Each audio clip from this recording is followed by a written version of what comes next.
Hi guys, welcome to Madhavi cookery. Daily routine tiffins dosa, idli ఇలా తింటూనే ఉంటాం కదా. అయితే దోశని నేను కొంచెం డిఫరెంట్గా ట్రై చేశాను. అంటే ఏం లేదు, దోశ పిండే చక్కగా అట్టలా వేసేసుకొని పెనం మీద అట్టు వేసుకొని చక్కగా దాంట్లో ఏంటంటే కొంచెం క్యారెట్, బీట్రూట్, ఆనియన్స్ ఇవి వేస్తే ఎలా ఉంటాయా అని నేను జస్ట్ ట్రై చేశాను అనమాట. చూసారా, బీట్రూట్ తురిమేసాను, చక్కగా తురిమేసి బీట్రూట్ వేసాను. తర్వాత క్యారెట్, ఆనియన్స్, ఉల్లిపాయలు ఇవి కూడా అన్ని చిన్న చిన్నగా తరుక్కొని దాంట్లో వేసాను అట్టుపైన. నాకు తెలిసి మంచి పోషకాహారం కలిగిన దోశగా అనుకోవచ్చు మనము.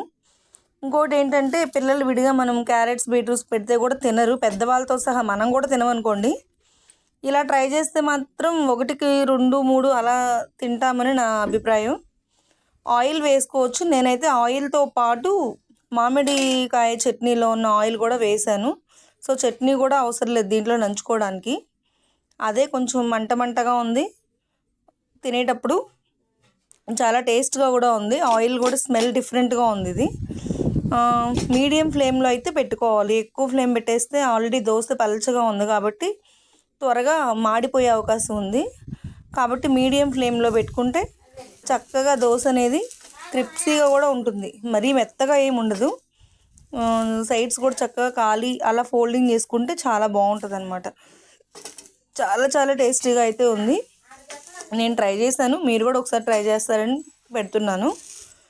అండ్ ఇంకొకటి ఏంటంటే నేను దగ్గర కొత్తిమీర చట్నీ ఉంది, దాంతో కొంచెం టేస్ట్ చేస్తే ఎలా ఉంటుందో అని చెప్పేసి నేను టేస్ట్ చూశాను.